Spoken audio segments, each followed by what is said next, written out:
It's tea time with MahMah Tea. Hey babies, it's MahMah Tea back with another one. You know, baby, there's a lot of talk going on about whether we indigenous or we African. We all know how that goes.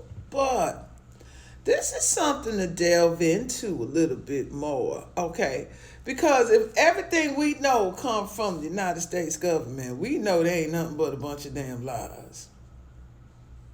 What makes you think they ain't lying about this? Now, those who are calling themselves Native Americans, this ain't got nothing to do with you all the way. But those of you trying to say that we wasn't here, now you know that shit ain't true. So I'm going to play some clips. And I want y'all to open up your mind and think about this thing. Those of you who still on the fence and those of you who dead set against it, there's truth to this.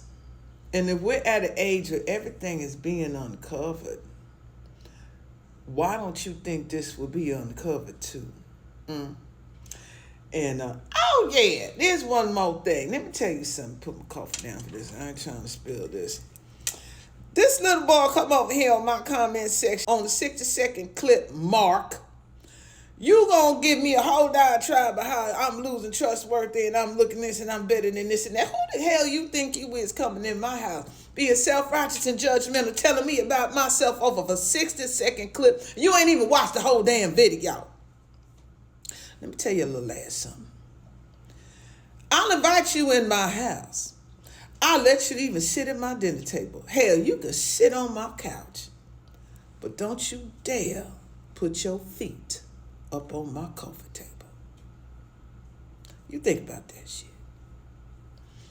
All right, that's enough of that. I want them to roll these clips for you babies, and y'all think about this, because it's something for you to think about. All of y'all talking all this, we ain't this, we ain't that.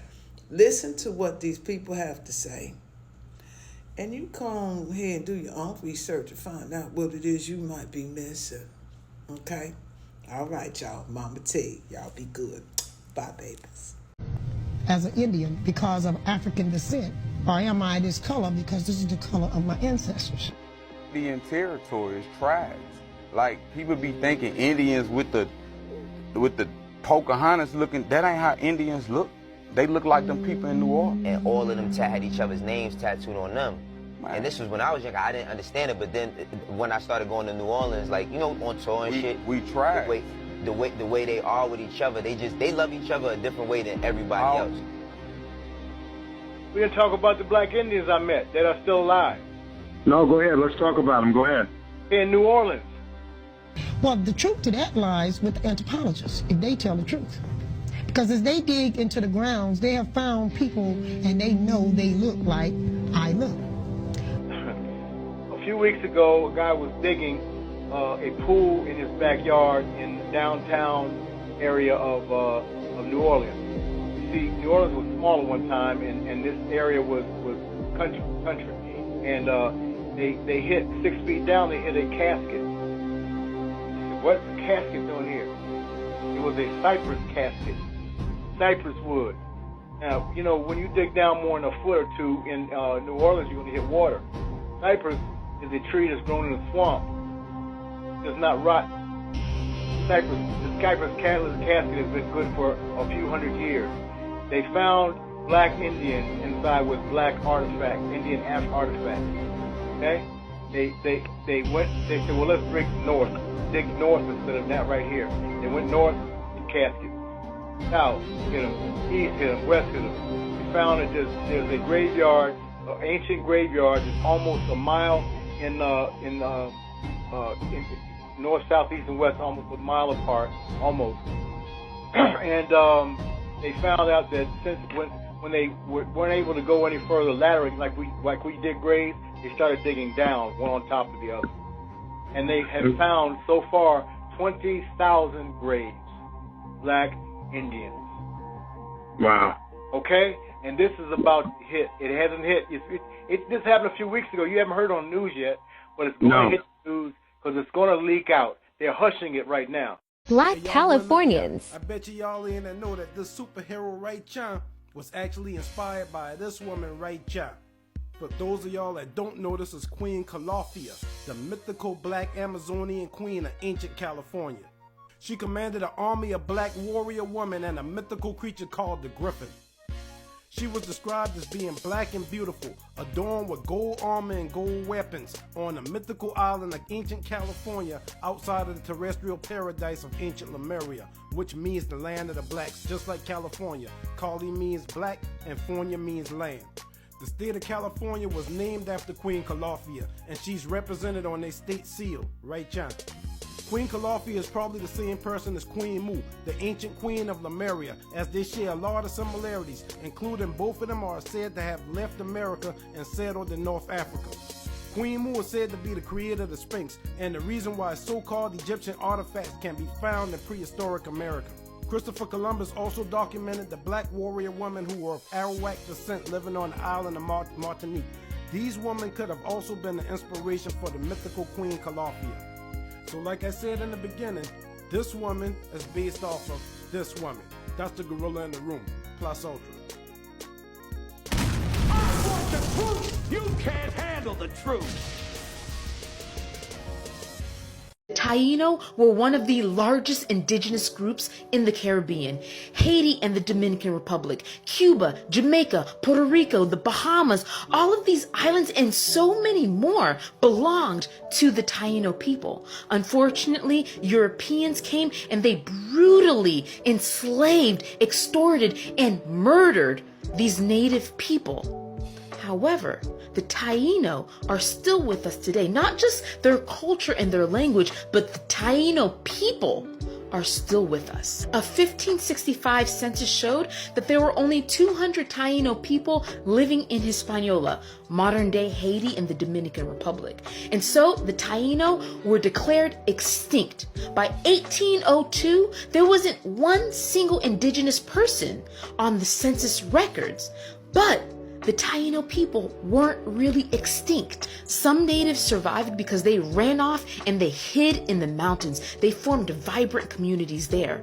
Other natives married Europeans, and when they had children with the Europeans, were their children not Taíno? Another phenomenon was that in 1533, when the Spanish monarchy decided to grant the native people freedom, a lot of the Spanish people didn't want to free their enslaved Taínos, and so they just marked them off on the census as African, because don't forget, that's when they started to replace Taíno labor with black bodies from Africa. Today, historians call this a paper genocide. The Taíno people disappeared on paper because the Europeans stopped counting them in their census.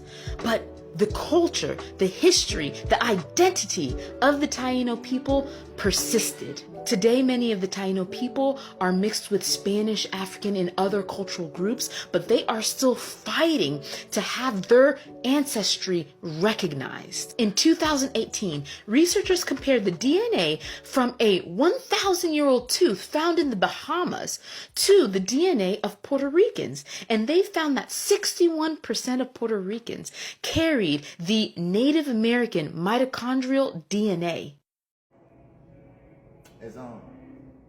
Now look, this is the actual Virginia Indian right here, or the Cigar store Indian. This is not Pocahontas there. And look, I'm standing actually in front of it. Now, if you look down here, this is the actual placket, right here. So this is what they never show you. So you can go all the way up again. And this is what's called field work when you actually go where you're from Virginia. So anybody showing this saying that it's Pocahontas dad is a lie. 100% a lie. So again, I'm MVA. This is it right here, Cigar Store Indian. Peace. Referred to as their Trail of Tears for the many who died along the way. Now, nearly 200 years later, comes the $56 million payment from the federal government to compensate the tribe for those lost Florida lands. But the black Seminoles can't share in it because the government and the tribe say they were slaves of the red Seminoles back then, and as slaves could not have owned land. Joe Opala, who has worked to preserve their legacy, says that's wrong. The black Seminoles fought side by side died, bled for those lands in Florida. It was some of the most fiercest fighters during the war. During the Indian Wars? Yes, due to the fact that they knew if they were recaptured, they were going into slavery. Sorts created in the late 1800s, which separated the tribe into the blood or red Seminoles and the freedmen or black Seminoles. Why would you kill off the natives to bring slaves from across an ocean when you could have turned the natives into slaves? Especially when most slaves in human history were prisoners of war. Why would a people steal people they don't like from Africa, free them, just to oppress them forever just because they're brown skinned? Why didn't the US government deport black Americans after they freed the slaves? Mexicans can be deported, but not the non-native black Americans you hate. If Native Americans were actually native, why didn't they fight for their rights on their own land during the civil rights movements with Malcolm X, the Black Panthers, and Martin Luther King? Why didn't Native American leaders step up to be assassinated fighting for their rights on land that was stolen from them by the government? Why, for the past 500 years, the biggest enemy of the US has been its own black American civilians and no one else? Why did the CIA cause the crack epidemic in the black community and no other communities? Why was the police created to catch only black slave runaways when there were other races enslaved along with black people? How does a small minority of a few thousand poor farmers from Europe have both the manpower and resources to enslave tens of millions of Africans, bring them to the Americas while simultaneously committing genocide against Indians, Mayans, Aztecs, Incas, Caribbeans, and the entire South America, colonizing Africa and fighting Africans all at once? If you believed your homeland was somewhere else, would you have a desire to overthrow the people in power? If all you have to be proud of is 500-year-old slave history, assassinated black leaders, and rap music, would you have anything to amount to? All this chaos is because of skin tone, right?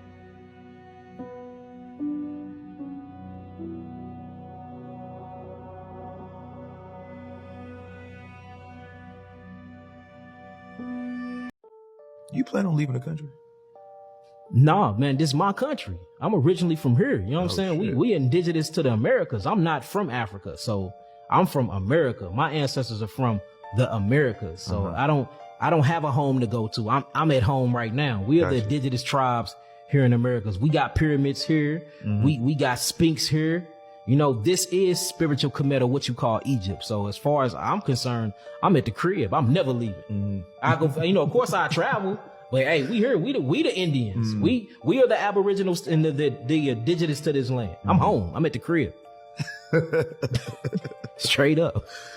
When you say that we're here, this is Egypt or this Kemet. Yeah. What do you mean by that? I mean, so for instance, imagine that everything you've been told is a lie. Like, what happened if, you know, the city of Yahudim, or what they call Judah, is actually in Utah? Right. You know what I'm saying? What, like, literally, what happened if ancient Egypt is actually is along the whole Euphrates River, or what we would call the Mississippi? And then you start studying the Mississippian tribes, and you start looking at what they built, they monuments, they structures, and it looks like Egypt. And then some of this shit is older than actually Egypt. I'm from St. Louis, Missouri. You go to East St. Louis, you got a place in East St. Louis called the Cahokia Mounds. And it's an old civilization, Indian tribe called themselves the Cahokians. You know what I'm saying? And you look at these mounds were pyramids. Then you start digging in these mounds, you find hieroglyphs. They done found emerald tablets with Hebrew writings on it, the Hebrew commandments on it, and they carbon dated these things back, and it's older than things that's actually in what they call Egypt today. It's a conflict right there. I got to start questioning things. So, you know, and then even when you get into the scripture and you get into Revelation chapter 18 and on up, it calls America spiritual Egypt. Then if you read the book of Deuteronomy chapter 28, verse 68, it says that the people of Yisrael, or what they call the Hebrew Israelites, it said that they will go into Egypt again by way of ships. You see what I'm saying? And then you start really studying slave history and what's really going on here. It's like, hold on. Maybe we already up in this deal. So me personally, I think that they tampered and flipped the maps, man. Just like they made us believe in disease when disease don't even exist. There's no such thing as a disease. You know what I'm saying? It's the body naturally detoxifying itself. But they have we have bought into the illusion. They teach us since we was born, we go to school, they shove it down our faces that, you know, viruses, there's some viruses that you can't get rid of, and these symptoms are disease. But then when you get in the field and you start working with people, you be like, hold on, this is not a disease. This is the body natural way of detoxifying itself. So you get a cough, you start coughing, you go and get suppressive therapy and you buy cough syrup to suppress the cough. But if you look at the actual mechanism of a cough, and you feel what it's doing, you coughing things out. You breaking up coagulations of mucus built inside the bronchial tubes for you can draw in that breath. A sneeze, chew. You sneezing out antigens and particles that you getting in from air pollutants, but you will go get Claritin to actually basically suppress the particles deeper within you. A fever, you want to break the fever. You go get Benadryl and Tylenol to break the fever, but the fever is actually making the blood thin for you can get circulations to wherever the inflamed spots at. They say disease starts by inflammation, but inflammation is nothing but the localization of certain type of antibodies inside the blood that actually need the goodies to go to. So then you put all these things together, the cough, the fever, the inflammation, and the sneezing, and the body shivers, and the inflammation, and they say you got a virus. Like, hold the hell on. This sound like detoxification symptoms to me, because if I put somebody on some herbs right now and put them on an all-fruit diet, they're going to have these same symptoms. So it's our perception that's off. So I think our perception of the map is off. We don't know where the fuck we at for real. How do we know? Have any nigga ever been to outer space? We don't know this stuff. You know what I'm saying? So I think, and it's a white lady, shouts out to this white lady. She's been teaching that the maps have been wrong. She's a social studies teacher. I can't think of her name right now. She's been teaching that the maps been wrong for over 40 years now. Is this lady on TikTok? Yeah, For man, sure. white lady with white, man, she always, and she pro-black than a mug, man. Shouts out to that white lady. But look, she been proving that the maps have been wrong. The maps have been flipped. They making Africa smaller than what it really is. They done made Russia big than a motherfucker. They make America, like America is 10 times bigger on the map than what it really is in real life. So we don't even know the sizes of the countries. We don't know the size of the cities or states. We don't know where the hell they at. We don't own no airplanes.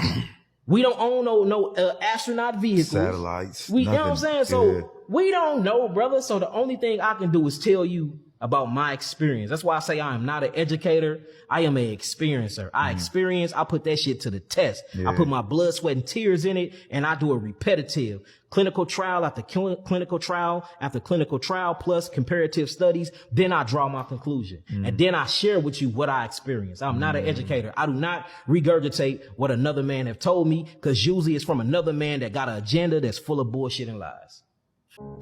Good afternoon. How are you? My name is Principal Chief Betty Skline Mink Smith. I am the Kituwa leader of the Alabama Georgia Kituwa Society. We are the full-blooded ancient Kituwa people that live in this area and forever. And we were removed from our area in 1836 by some famous president of the United States, Kennedy, and his family. They did a fantastic job in removing us, and they expanded us all around 19 different colonies. So right now, I'm so grateful and so fortunate to know that I have all these months and years, I've been looking for someone that's standing up for Alabama side, which I'm from Alabama. I'm from Union Spring, Alabama. I'm a Ford and a Lynn from Union Spring, Alabama. And I would like for us once again to unify as the United Band of Kituwa people. We are peace-loving people, and we need to find that peace again and get rid of all the anger, because that's how Satan worked, by us being angry and unhappy. So we're going to be happy no matter what from this moment forward, because we are winning. Thank you. So, Chief, I got one question for you. Explain about the Kituwa and how it encompasses all our people of color here in the Southeast, the Creeks and... The Kituwa people is a united band of Kituwa people.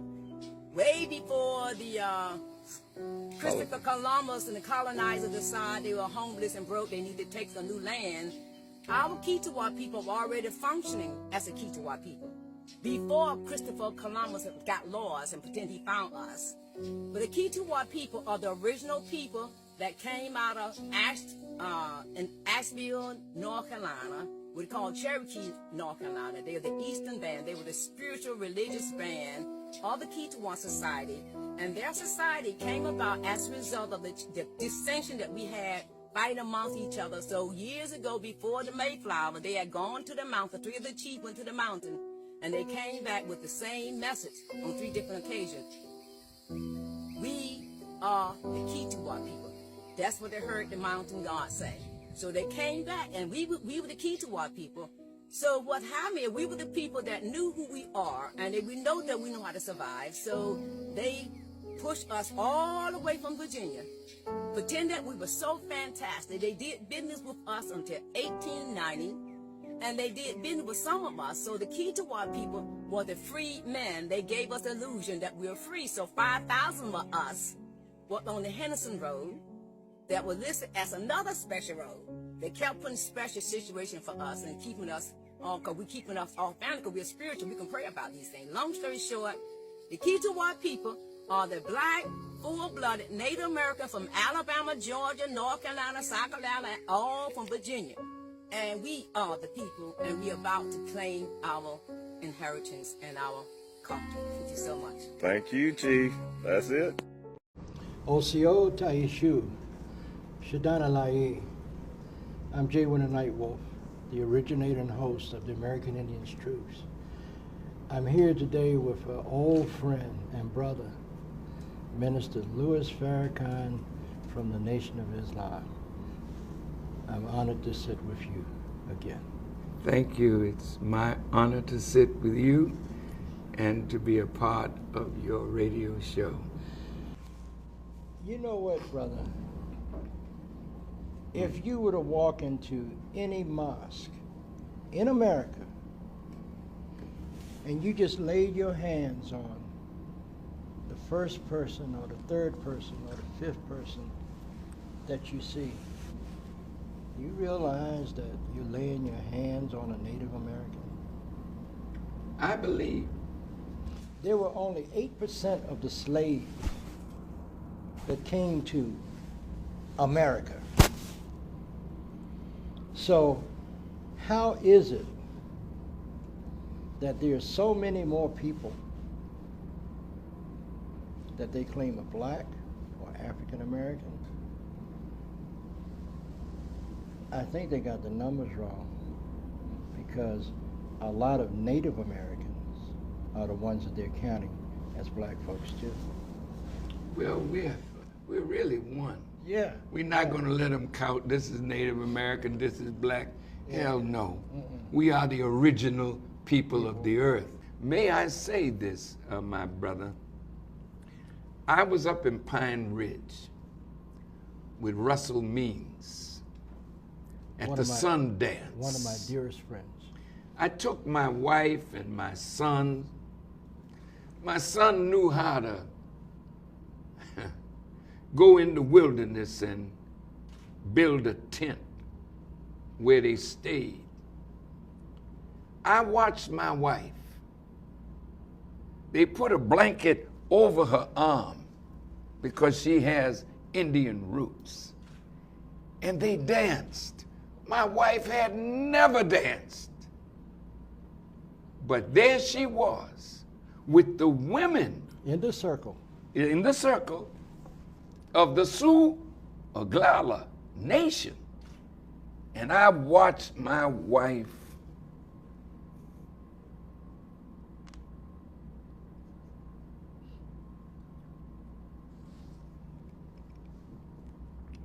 reach down in her roots, and you could not tell that she was not one of the Oglala Sioux women as she danced with them. The enemy has kept us apart, and we must break down these barriers, because the same spirit that I saw when Juanetta Lone Wolf invited me to the Sundance in the Four Corners, where the Navajo and the Hopi are, and the government was coming to take their land, and the Muslims went with me, my wife, my children. We went there to stand with the Navajo and the Hopi, not knowing whether we will have to fight to maintain that land.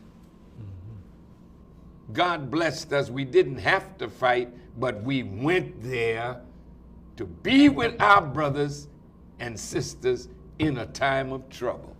I would like to turn your attention to issues closer to home. There's a solid archaeological evidence that African sailors, more specifically the Phoenicians, came to the eastern shores of the U.S. over 50,000 years ago and coexisted with native peoples. Also, several tribes became involved in international trade on the high seas through the Phoenicians. And for some time, they've always had this story that, oh, the Phoenicians were white sailors. In fact, they were not. They were black ocean-going sea merchants that had established international trade on the high seas long before the white man came to the Western Hemisphere. Our ancestors have been inextricably partnered for many millennia. When Master Fard Muhammad came to America from Mecca to teach Elijah Muhammad, he asked us a question. And that question became part of a student enrollment. You couldn't even become a follower unless you recited the student enrollment. And these were called the rules of Islam, meaning that these were guiding principles of action. And the first question was, who is the original man? Well, some of us have never heard a question like that, so he gave us the answer. The answer is, the original man is the Asiatic black man, the maker, the owner, the cream of the planet Earth, the God of the universe. Now, many of the native people that you see today don't look like the native people that the Phoenicians found here 50,000 years ago. They were much darker complected. But any time the enemy conquers us as males of a tribe or a nation or a people, the prize, the booty is our women. So they come among us, they mix their blood among us, and as we get lighter, we come under their sway. So just as it was in the Dominican Republic and under the French in Haiti, so it is in the Americas with our native family. The native family told stories about us, and we were told stories about them. So we got to get through all of the propaganda, all of the lies, to build trust with each other. We've made some very good attempts, but the Honorable Elijah Muhammad, in those rules of Islam, asked us the question, what is the population of the original nation in the wilderness of North America and all over the planet Earth? And the answer at that time in 1930 was 17 million with the 2 million Indians, making a total of 19 million in the wilderness of North America, 4,400,000,000 all over the planet Earth. When the Phoenicians came, you say 50,000 years ago, a white man wasn't on the planet then. So it was easy for us to intermingle with one another because we are blood of each other's blood and bone of each other's bone. A year and a half, a little over almost a year and a half ago, because of all the thousands of people that I've met over my years. Conversations with people that look like African American people. And when you really get down to the nit and the grit of it and ask them, what's your ancestry? Oh, my grandma was a Cherokee, or my great-great-grandfather was, I think he was a Seminole. And because of the stolen heritage of American Indians with black blood and black people with Indian blood, I felt that it was time to bring about a new organization that we call NCBAI, the National Congress of Black American People, Indians. And when I made the announcement, in 6 months, there were carloads of people from California, Oklahoma, Nebraska, people that came out of the Wampanoag people in Massachusetts, people from busloads of people from Atlanta. They all converged upon Washington, D.C. at this little church. The worst enemy that an Indian can have is another Indian. Think about that. The same with black people. The worst enemy that black people have had has been another black person. The bourgeoisie Oreo cookies. When Andrew Jackson decided that he wanted that land in the southeastern part of the United States for white people, there had already been peaceful treaties and peaceful coexistence between Indians and whites. But when he saw that there was a way to make money, a profit, he decided that he was going to round up all of the 6 they call civilized tribes, like no other tribes were civilized, and move them out west. The racism that was involved with members of the Cherokee Nation of Oklahoma, and how they were just fighting to get back and get their tribal membership back, thus the benefits. 15 years of being kicked out of a tribe that you belong to for hundreds of years by some white Indian that decides that you're not good enough. If you shake your family tree, you'll be surprised at who jumps out. God's got an answer for everything. The Cherokee freedmen are now members of the tribe with full membership. And you are no longer the chief. Whoa, that was some good ass tea. Let us know what you think in the comments. And don't forget to like, share, and subscribe, babies. Make sure you try some of MahMah Tea's wellness blends today.